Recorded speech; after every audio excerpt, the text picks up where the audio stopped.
wanted to train for the grandchildren.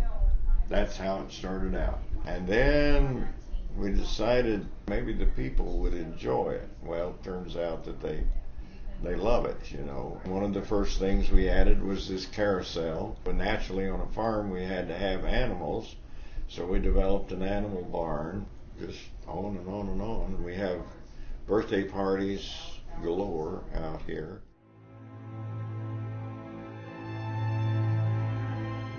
That day, there were 6 of us that were over there in that little area. It sounds just as like a big freight train is passing right next to you.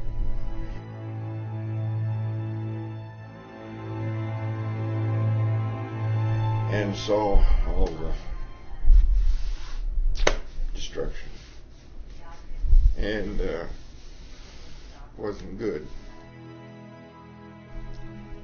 I don't know, I was in such a stunned shape. I guess I just wandered around and looked at all the damage, and then we ended up at the animal barn, and there wasn't an animal in the animal barn destroyed or even hurt. That's a miracle, as far as I'm concerned. I think it was about 3 days later that one of the people asked, "Are you going to rebuild?" Hey, I'm 81 years old. If it were just me, no, I wouldn't. But for the family, for the people, gotta rebuild.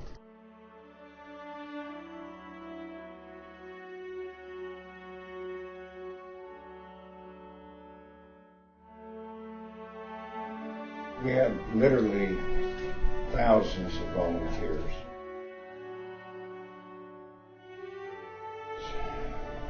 You know, a lot of sleepless nights for a lot of people, and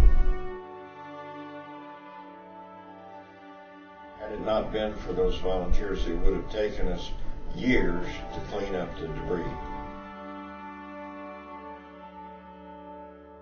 We're going to be open in October, 7 days a week.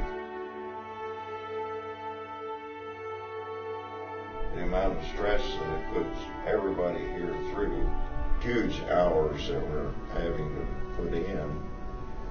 So hopefully we can survive all this.